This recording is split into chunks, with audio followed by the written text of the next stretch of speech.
The Quakecon Fallout 76 panel has come and gone. During this, Bethesda shared a ton of details around the future of Fallout 76, a lot of this sounding really cool and definitely getting me excited for the future of the game, and hopefully it'll get you excited also. In this video, what I'm going to be talking about is really everything outside of Wastelanders, so all of the things getting added to Fallout 76 in the next 2 to 3 months that Bethesda did share with us, and there's quite a lot, actually several surprises or minor details that you may have missed on even if you watched the Quakecon panel. A lot of details were actually revealed just at the end of a sentence or in a minor quip that I didn't even pick up on until I rewatched everything. In this video, I'm going to be going over the next few months of the game, but in a separate video that I will have linked in a little eye when it does get uploaded, I'll go over all of the Wastelander stuff that was also revealed. That should be up early tomorrow if you're watching this video as it goes live. And actually, by clicking a link in the description, right now Fallout 76 is pretty heavily discounted on Green Man Gaming, as well as several other Bethesda games you could find heavy discounts on. They actually did provide me with the new Wolfenstein game, but if you click on the link or buy one of the games from their website, I do get a kickback and it does help support the channel. So one of the major things we actually saw finally from QuakeCon was a bit of a roadmap for the Nuclear Winter DLC for Fallout 76. Just a disclaimer, Nuclear Winter refers to two separate things, the overall DLC wave that's supposed to be for summer 2019, but also for the new game mode that is Battle Royale. So they're the same name, but technically two separate things. So after a long wait, we finally found out pretty extensively what's going to be coming with this DLC wave, and it's definitely the smallest. The roadmap gives you a nice idea of what's actually coming, although a lot of additional details were shared during the presentation about some of the items on the roadmap, but even some stuff not on the roadmap. So of course, the first thing to come out is the Battle Royale mode. We have this already right now. Although speaking of the Battle Royale mode, we get a few interesting details. Originally, the mode was only supposed to be a test following E3. And during the panel, they actually describe how Pete Hines and Todd Howard at E3 actually said to some of the developers behind it that, you know, you can't take this down anymore. I think it was like, I think Todd Howard and Pete Hines walked in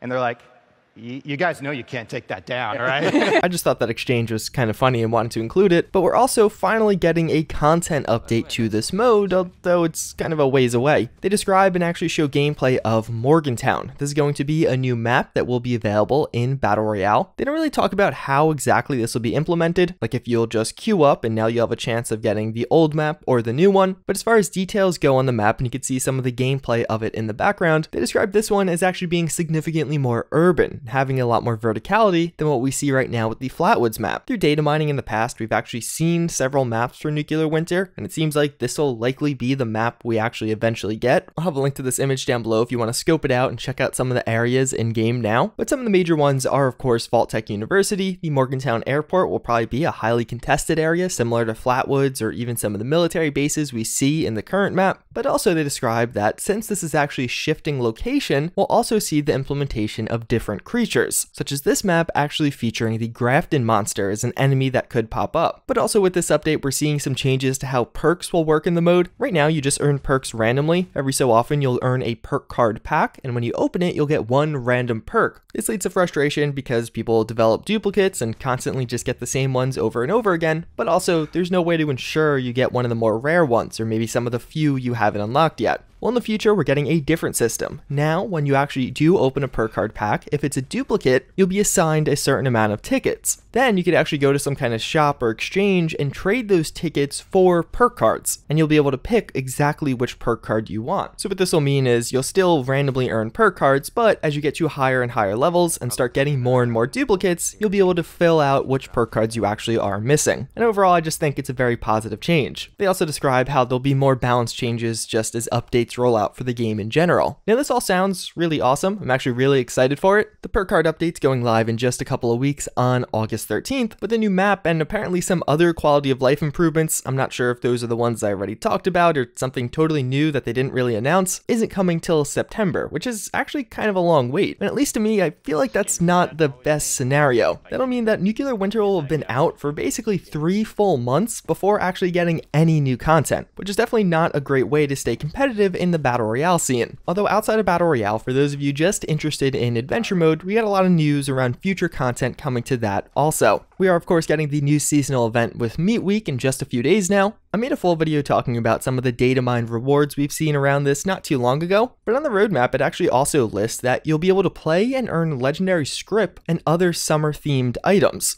although that could just be referring to the chef hat and some of the other outfits we see from the images. That's really all the details we got about that, but on August 20th, we're seemingly getting a very large update. Firstly, we'll finally get display cases, which were announced quite a while ago. From the roadmap, you could actually see a bottlehead one, a magazine one, as well as a few more general ones for just items and weapons. Through data mining, we've also seen certain power armor and armor ones, so I'm sure that'll be included with this also. But much larger, we also are finally getting vault raids. And to me, one thing that's kind of weird about this whole August 20th release date, on the roadmap, it's naturally clearly listed as August 20th and starting August 20th, but during the panel, they were a little bit more iffy. They said it would be out in the next few weeks and gave a hard cap saying it'll be out before the end of August, but they never said any explicit dates. When is it coming out? It should be in the next few weeks. I do believe we are hitting the finaling touches on it.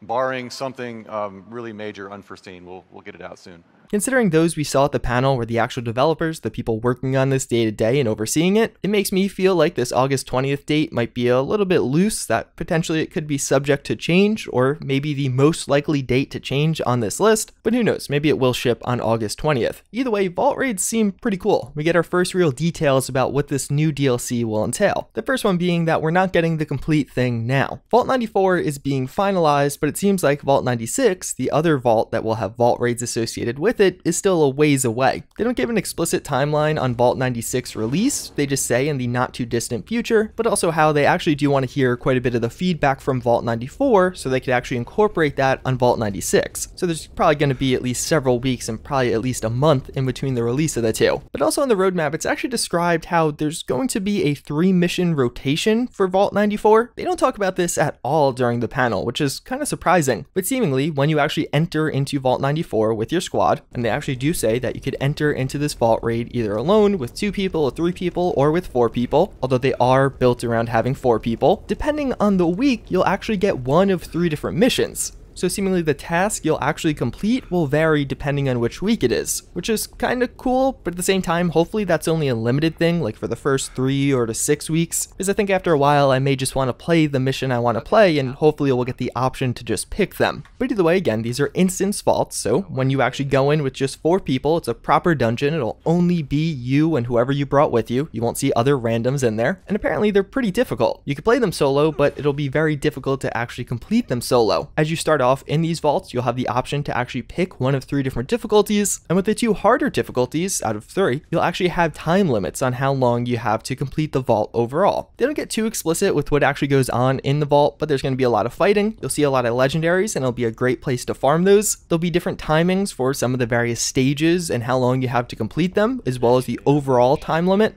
They say it'll be pretty puzzle focused, and also you'll have to make decisions as to how many mobs you want to kill versus trying to get some of the doors opened. There's going to be unique rewards associated with this. They actually show off several of these, and we'll touch on those. Although the rewards won't only be for kind of winning or beating the mode, you actually can get one in the middle, even if you eventually end up failing. But the rewards with this actually seem unique and new, like something we've never seen before in the game. On the roadmap, even though they never touch on it in the panel, it actually says that you could earn unique social rewards. I'm not totally sure what that could be, maybe some kind of player icon or an emote or something along those lines, but that certainly is kind of cool and interesting. Definitely different than what we've seen thus far with existing events, but also this brand new camouflaged armor. From this, of course, you can see it's going to be for both power armors and regular armors, but it's actually going to have its own special effects. If you have all the pieces of this power armor, it'll give you a unique bonus, probably pretty similar to how the excavator power armor gives you the carry weight bonus, but only when you have all the pieces attached.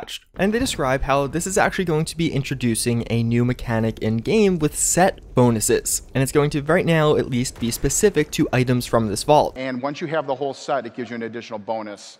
So there's a new mechanic right into the game where put set bonuses in the game, and you're going to be able to loot them out of the vault raids. I wanted to play that little clip because, at least to me, the whole set bonus system is still a little confusing. I thought I got it, and it was just like you get one standard bonus for this set of armor, but then actually on the roadmap, it describes armor recipes with a legendary set bonus. So perhaps there'll be different ones for different armor types, or maybe you could just get different ones from the rewards of this mode. I'm not totally sure, but it certainly seems like an interesting new mechanic that will give you a lot of reason and incentive to continuously replay this vault and try and beat it. That was pretty much all we heard about the vaults, but there's actually quite a bit more coming also. In September, they describe how we're actually going to be getting event system improvements. Firstly, now you'll be able to fast travel to events for free. So if you actually see an event on the map, you could just go there right away. This seems like it'll be fairly abusable, especially early game. When you're level 1 and you don't have caps or all the locations discovered, you could just fast travel to an event as it pops up and easily get to the other side of the map. But also several UI changes when it comes to events. They're going to make it more clear what events are currently active, reportedly being somewhere in the UI. You'll be able to see which rewards you'll actually get from an event. They mention how now there's going to be participation-based rewards, as well as the rewards in general should be more predictable. And at the end of one sentence later on, they say that you'll be able to know where the event is at. So when you're looking for events, you'll see them clearly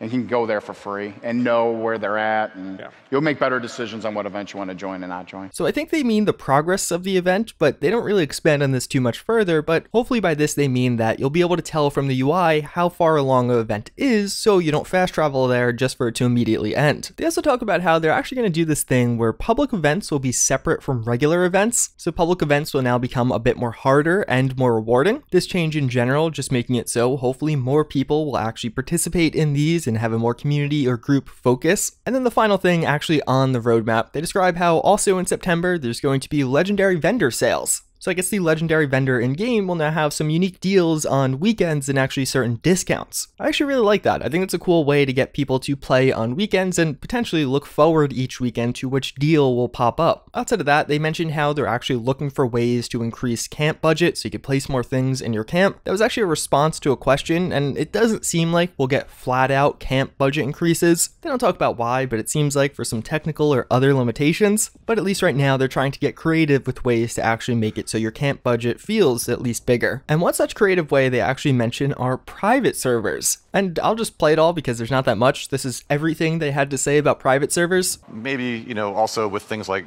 private servers and stuff like that, coming in the near future. Any news on private servers? Oh, yes. They're coming sooner than you think. That's all I'll say. So that certainly gets me excited. Private servers and mod support is something I've been asking for a very long time with this game. Although, and this is pure speculation by me, I have a hunch that when they're referring to private servers here, they're not actually talking about mods. Naturally, just getting private servers set up and available to everyone versus actually getting private servers and then mods and the framework for mods working on them are two totally different challenges. Mod support would be massive, and reportedly it's still on the way, but I have a feeling when we see private servers first, whenever soon actually is, it's not going to include mod support, at least initially. Again, that's total speculation from me, but I've seen a lot of people just assuming or thinking this implies mod support is soon, and I think if you think that way, you'll surely be disappointed. But either way, private servers can still be really cool on their own, whether it just be me setting up, let's say, a subscriber server, or a server with unique rules, where we all play in a certain way, or have little PvP battles, or camp battles. There's a lot of really cool stuff you could do, and I'm sure there'll be server communities set up, and I think it would actually breathe a lot of new life into this game. But also similar to this, they mention a public test server, this being a way to actually test future patches before they go onto the live servers. So the thing with this is, I don't think it's really confirmed. I don't think Bethesda knows what they actually want to do. It was basically in response to the question or proposition of fixing the buggy patches, because it's not really acceptable. I think they realize that. They can't keep shipping patches that break certain parts of the game. And taking into consideration this response when asked about test servers, we are actively engaging in several measures to make sure that the builds that are delivered to you are the highest quality. So obviously that is one of them. There are others as well. It's just, again, we have to balance what we want to ship Wastelanders and all the stuff I just talked about too. So, but obviously we also want that to be as high of quality as possible. So we're actively engaging in making sure that these builds get to you either earlier through a PTS server or something else. That makes me feel like it's A, not 100% coming to the game, but B, that even if they did, it wouldn't necessarily be the way we're envisioning them. So I'm still hopeful. It seems like they still might be a ways away, but hopefully we'll see something at least soon. And then finally, they do also mention how they actually are planning future seasonal events, one specifically around Halloween and another one during early winter, although no other details were shared around that. One thing that kind of got bumped, or seemingly got bumped from Nuclear Winter, even though originally the legendary perk system was talked about as being part of this update. During this, they kind of said it's going to be coming out right around when Wastelanders does, in November. So even though it's still on the roadmap for this summer DLC, I don't think in reality it'll actually come out anytime soon, and we still have several months to wait for that one. As such, I'm going to talk about it in the Wastelanders video, not in this one. Yeah, overall, this gives us a pretty good idea of where this game will be going over the next few months. To me, I think this actually said a lot of things. First and foremost, it just doesn't seem like there's going to be a ton of content coming to Fallout 76. The first DLC seemed like it was a lot larger. I mean, it really just was a lot larger with the amount of content we did get. And even though some of the stuff does actually look awesome, like the seasonal events, the vault raids, the new Battle Royale map, and some of the other miscellaneous changes, it doesn't really seem like there's going to be content to hold us over from early August to November, or even remotely hold us over to then. And the reason I bring that up is I think people even now are starting to kind of get tired with the game, because it's kind of been stale. There hasn't been a ton of new content over the past couple of months since the last major DLC wave ended. Either way, even if it's not a ton, what they actually have announced to me sounds awesome. I'm very, very excited for those vault raids. I think they're actually going to be a lot of fun, something you could dump a lot of hours into. But as always, again, hopefully you guys found this video informative or enjoyed it. And with that, I hope to see you all next time. Later.